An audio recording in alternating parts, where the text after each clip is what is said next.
ఇవన్నీ మీకు హెల్ప్ చేయడానికి కదా వచ్చింది. అందులో మీకు ఇంకా ద్వారం అనేది ఇంకెక్కడ దొరకదండి. ఇదే ద్వారం. ఇప్పుడు పట్టుకోలేదనుకోండి, మళ్ళీ ఒక మానవ ఉపాధి ఈ ప్రకృతి సహకరించి ఎన్ని సహకరింతేనో ఇప్పుడు అసలు మంచి అవకాశం మళ్ళీ ఇలాంటి వాతావరణం ఉంటుందని మీరు అనుకోగలరు. ఇది ద్వారం, పరమాత్మను దర్శించడానికి ద్వారం, వైకుంఠ ద్వారం. 3 ప్రాంగణాలు స్వామికి. సంపంగి ప్రాంగణం ఫస్ట్, తర్వాత ఏమో ఫస్ట్ ఈ మాడవిది అయ్యాక సంపంగి ప్రాంగణం, తర్వాత ఇదో బంగారు వాకిలి, వెండి వాకిలి, బంగారు ఆనందనే.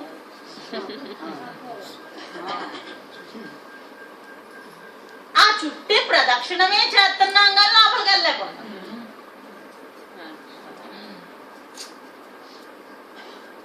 ఏం చేతండి అది నేను అదే అన్నా, నేను ధ్వజమెత్తి చెప్తున్నాను లోపల స్వామి ఉన్నాడని. ఆ రోజు బృందావనం ఏ రోజు పెట్టాము ఆ రోజు అసలు ఆ వర్డ్స్ ఎలా నేను ధ్వజమెత్తి చెప్తున్నా, నేను ధ్వజస్తంభాన్ని అక్కడ దర్శనం ఇచ్చింది కదా. స్వామి ఉన్నాడు లోపల, ప్రతి అణువులోనే ఉన్నాడు. మీరు దర్శించండి, ధన్యులైపోండి. అప్పుడు చూడండి మీరు ఫీల్ అవుతారు. మీరు ఫీల్ అయితేనే అది కాంటాక్ట్ అయినట్టు. మీ అనుభవానికి అందితేనే సత్యము, మీ అనుభవానికి అందితేనే జనన మరణ భయాలు తొలుగుతాయి, శాంతి ఆనందము సిద్ధిస్తుంది. అది లోపలే ఉంది, ఎక్కడో దొరికేది కాదు. అందుకే 3 లోకాల్లోని దేశకాల వస్తువుల్లో దొరికేది కాదు, కానీ మనం అక్కడ ఎత్తుక్కుంటాం. శాంతి అనేది స్వరూపం. అందుకే చూడండి, ఇది ఎప్పుడైతే ఒకటి ప్రవేశించేటప్పటికి దాని ప్రభావం మన మీద పడి ఒరిజినాలిటీ మర్చిపోయి, ఒరిజినల్ మర్చిపోయి. అందుకే నేను ఈ ఆర్గన్ మనం ఎలా అవుతామండి? ఆర్గానిజం ఇది.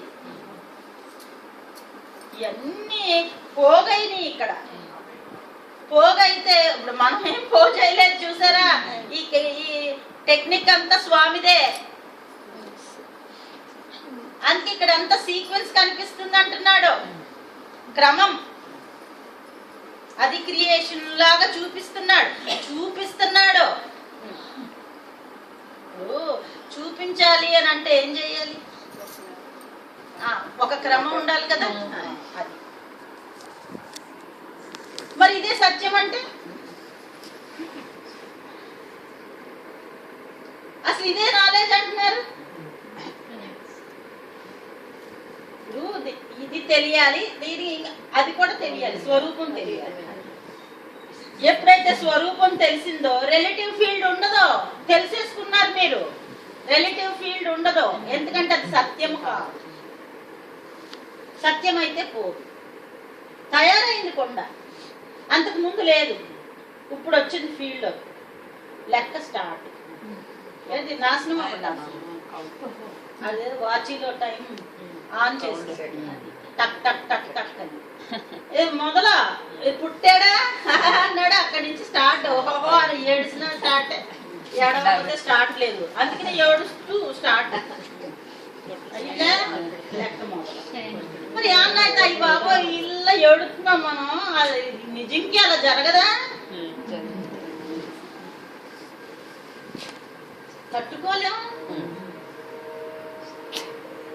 అందుకని అలాంటిది ఉండకూడదు అని అంటే ప్రారంధాన్ని మీరు జయించాలి కదా. ఇది ప్రారంధము ఫీల్డ్ కదా. ఇది ఏ ఫీల్డ్ లోకి వచ్చావు? మధ్యలోకం అని అంటేనే ప్రారంధం అనే ఫీల్డ్. మళ్ళీ నువ్వు ఎక్కడికి వెళ్ళినా, వైకుంఠం వెళ్ళినా ఇక్కడికే వస్తున్నావు అంటే ప్రారంధం ఫీల్డ్ ఎందుకండి మనకి? నువ్వు ఈశ్వరార్పితం వైపు తిరిగావు అని అంటే నీ ఫీల్డ్ ఇది కాదు కదా. అప్పుడు ఎందుకు వస్తావు ఇక్కడికి? ఇవన్నీ నీకు హెల్పర్స్ అయిపోతాయి. శాపము వరం అవుతుంది, అది నీకు సహకారం అవుతుంది అమ్మవారు. ఎప్పుడు మీరు పరమాత్మ వైపు తిరిగారో అమ్మవారే, ఇప్పుడు అమ్మవారేనా నాకు సహకారం చేసింది. అప్పుడు ఇన్ని రూపాల్లో ఉన్న సమస్తము అమ్మవారే. అక్కడ అమ్మవారు అయ్యవారు అంటే ఇద్దరు వేరు కాదు. శక్తి అన్నా అదే, జ్ఞానం అన్నా అదే. ఎందుకంటే మీరు ఇటు పక్క చూస్తుంటే జ్ఞానం లేదు అనే కాన్సెప్ట్ ఎందుకు చెప్పారంటే మీకు సత్యం వైపు తీసుకెళ్ళాలి. తర్వాత ఆ ఉనికిలోనే కదా ఉంది కాన్షియస్. అందుకే చూడండి, ఈ చీకటి కమ్మేసిందా, కేవలము నేను అనే స్ఫురణ. మీరు దర్శించవలసింది అదండి. మీరు కింద ఆడతారో మీద ఆడతారో ఏం చేస్తారో చూసుకోండి, ధ్యానం చేస్తారో ఏం చేస్తారో. కాకపోతే అది దర్శనం అవ్వదు. దర్శనం అవ్వదు. కానీ చీకటి అనేది మీకు తెలిసినా నేనున్నానని కాన్షియస్ పట్టుకోగలరు. ఆశ్చర్యం వేస్తుంది. అందుకే ఒక సడన్ గా ఏంటంటే కరెంటు లైట్లు అన్ని తీస్తారు, చీకటిగా ఉంది. స్విచ్ ఎక్కడో నీకు తెలుసు అంటే జ్ఞానం ఉంది కదా, తెలుసు. డైరెక్ట్ గా వెళ్ళిపోయే లైట్ వేస్తున్నావా, అన్నింటినీ యాబ్సెంట్ చేసేసిందా చీకటి. కానీ నిన్న యాబ్సెంట్ చేసిందా, ఇక్కడే లేదు. ఇప్పుడు అది ఎక్కడ పట్టుకోవాలి తెలుసా, లోపల పట్టుకోవాలి, బయట కాదు. విన్నారా? మీలో ఉంది కదా ఉనికి, ఆ ఉనికిని పట్టుకోవాలి.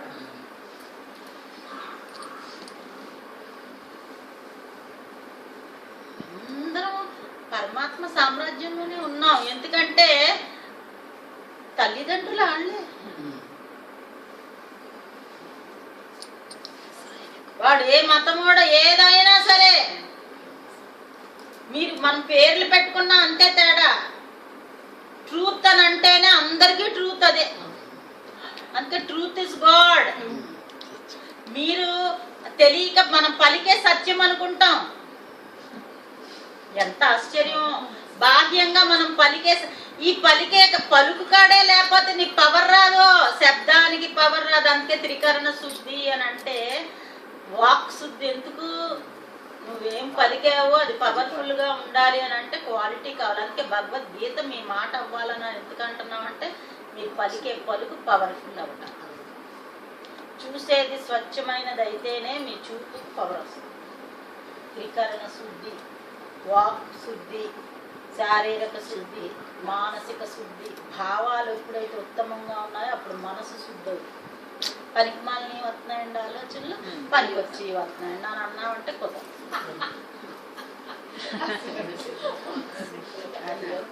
నెగిటివ్ పోవాలి.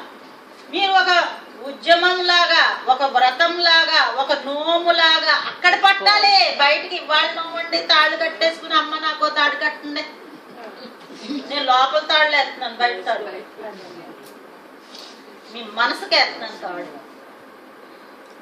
దానికి ఏం ఆకారం లేదు, నేనేం తాడు కట్టడానికి. కానీ ఇది పట్టుకోగలం, శబ్దాన్ని పట్టుకోగలం. కనుక అది ఏమైనా సరే ఈ జన్మలోనే నేను సక్సీడ్ అవ్వాలి అని దృఢ సంకల్పం